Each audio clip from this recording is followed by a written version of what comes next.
Hi everyone, if you subscribe to this channel, Trilling's Resources, chances are you subscribe to this channel hoping that you get more information and knowledge related to international trade. Now, good news is there are more international trade videos coming up shortly. However, I would like to take this YouTube channel to discuss about the books I've read. Books relating to personal development, books related to how to improve my career as I get along in the industry I'm working for. Now, I stumbled across a recent book called Mastery. Now, this book, Mastery, was written by a man called Robert Greene. Now, Robert Greene is the international #1 New York Times best-selling author, and I've read a couple of his other books, one of them being 48 Laws of Power. Now, I noticed this book, Mastery, was a little bit different. This book, Mastery, is about how can we, as people who are entering the working world, or people who have been in the working world, how can we begin to chart our career path in the way that we want it to be? How can we get the success that we dream about in our career and our profession, and also have the kind of fulfillment that we want?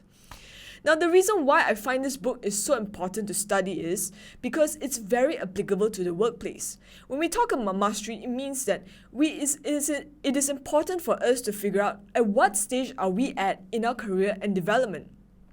At what stage are we at in our career? For some of us, we could be newly starting out in our career.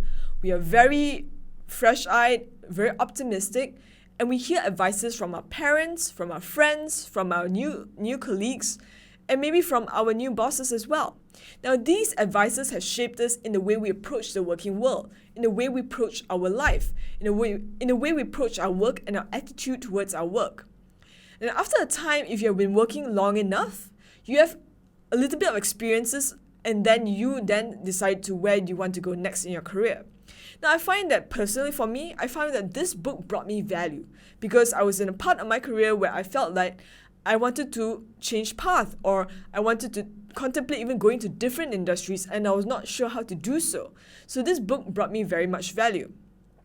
And the reason why I begin to feel like this book can also give you value is this. When we come into the working world, or we have been long enough in the working world, we realize that there is a lot of work to do. There's a lot of skills for us to develop and practice. There's a lot of attitudes that we need to embrace and adopt. Positive attitudes such as discipline, focus, ability to accept criticism, ability to work with other people. Now, the thing is, as we go along in our career, sometimes we have these feelings of boredom, impatience, fear, and confusion. Now, these feelings, I think, are very natural. Everybody has them in different parts of their career path. But now I think it's very important for us to remember this. Now, most people around us will say this, work is like that. You are probably going to face boredom, confusion, fear, or even stagnation in part of your work, but that's natural. I like to think that, it's important for us to not listen to such advice sometimes and really try to make a difference in our own life. And that means that we have to look for resources out there that are able to give us, able to help us move along our career path. Now, if you're facing a plateau in our career path, there must be resources out there that can help us to, further upskill ourselves, further change our mindset towards our work, help us to think of ways that we can improve so we can achieve the kind of fulfillment and kind of satisfaction that comes from putting a good day's of work ahead. Now, this book actually was meaningful for me is this, because it talks about what is more important is that we need to manage those emotional state. We need to manage those emotional situations and allow time to take its course. Now, the important concept of this book, end of the day, for anyone to pick up is this. We move from student to practitioner, and ultimately we want to gain to a mastery level. Now, the reason why we should aspire to gain to mastery level is this. People who are the master of their industry get paid more. They have more influence. People listen to them. Whenever they say something, it carries weight. End of the day, they're helping their clients, they're helping their colleagues, they're helping their team members, and even their company solve problems. And as we all know, whenever you can solve a problem, people pay you, and they pay you very well to solve problems. Now, this book talks about the process of how can one become from an apprentice to become a master. Now, it starts with 3 phases. Phase number 1, apprenticeship. Apprenticeship is when you start right at the rock bottom, where you need to learn the basics. You need to study how things work. And when let's say you first graduated from university, you probably may have theories on how things work, but chances are you do not have any practical experience, and you also may not have any opportunities to deal with, multiple people like your clients, your colleagues, your bosses, and things like that. So then from apprenticeship, now you move on to the second level, the creative active. At this level, you probably have some working experience, and you probably now are able to see things in your mind that how things connect to each other, for example, within an organization. For example, let's say you do a task. Maybe at this level, you're able to see this task is dependent on a different department, or there are multiple people that you need to work with to make something happen for yourself. Now, in this level, because you're at this level where you have basic information already, you are now able to experiment and think of creative ways how to look at things differently within your existing scope or existing job role. And this level is probably interesting as well, and most people end up here after working for a while. Now, the next level they try to aspire to is mastery level. Mastery level is the level where you can see things very clearly. And I think mastery level is where some of our senior team managers or even team managers or even bosses or maybe head of departments are at. They are at this level, they're able to see things from a very objective standpoint and as well from an overview level. At this level, perhaps they're more involved in strategy. They're involved in maybe they can, if team members within their team asks them for like a solution to a problem, maybe they're able to suggest certain things. At this level, they're probably not so much into doing all this technical groundwork. However, they do have a good understanding of technicalities and how things work. That's why they're able to advise people how to go forward. A good takeaway lesson I've learned is this. The process of getting to apprenticeship right up to mastery, it takes time. Now, in our world of quick fix and hacks and biohacking, all things like that, we tend to like to think about how can we get to a mastery level faster, quicker, without having to put in the time. The problem is, this process needs time because the process of how we begin to learn something and how we begin to master something, it takes time for us to build up the ways of how we think things through, how we solve problems, how we think of ways to troubleshoot and fix problems. And also because is this, the longer time you spend on developing skill sets, it's also the time where you know how to think for yourselves. Instead of relying for somebody like your colleague or your bosses to come and troubleshoot and help you with a problem, you start to think of ways of how can you generate solutions itself. And I think that is the most important skill that is important to learn in any industry. Maybe how can we begin to solve problems? And not only that, it's important for us to realize to become an expert at any level, you need a minimum of 10,000 hours. Now, the reason why I think this book is a very important book for those of us in the working world is this.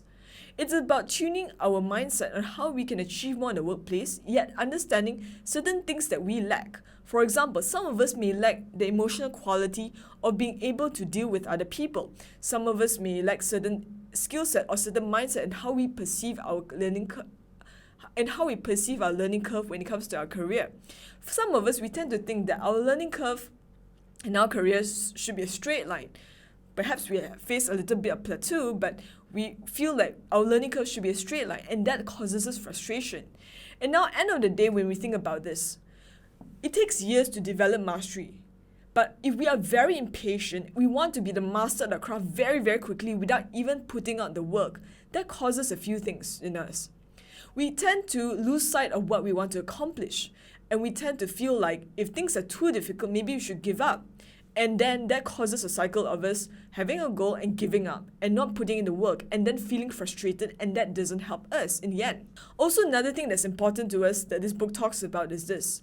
We need to learn to listen to ourselves, and that means we need to cultivate our own observation plus with our own instinct that is based on observation over a long period of basis. So, when we first come to this world as children and as young adults, we depend a lot on what other people tell us. We listen. And even the way we consume information in school is based on a lot of rote learning. It's based on just consuming things from books. We become very passive. We don't question things. So it's important that, this book says is that it's important for us to start to learn how we can think proactively and think independently. And then by then we are able to understand what is the right career path for us as we go on. And the reason why I believe it's important to read this book is this. This book is basically to say, for those of us that have chosen a career path, how do we create that sense of job satisfaction, that sense of inner calling, where we are, every single day we want to do better for ourselves. Maybe we're in a job that may not be our first preference, but this job helps us to pay the bills, help us to fund our lifestyles. But end of the day, is there any way can we bring or find job satisfaction where because we do better, we create more value for our company, for our bosses, for our colleagues, then people begin to see the value that we bring and are willing to reward that to us. I reflect back on this book I read. Why is it important for us to reflect on mastery? Why should we want to be masters at our craft, at our industry? Of course, number one, being a master means you are better paid, you get a lot more respect, whenever you say something, you have influence, people listen to you, and that way you can push your ideas a lot more easily to other people that think of you, they consider you as a master of your industry. At the same time is this, when we don't put a lot of effort into gaining mastery, basically we are coasting by in life.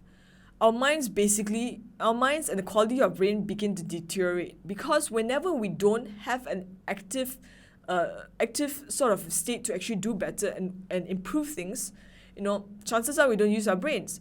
And that also means that we do not try different things. And then after a while, we begin to stagnate. We begin to see things as if, there's nothing more interesting in our life.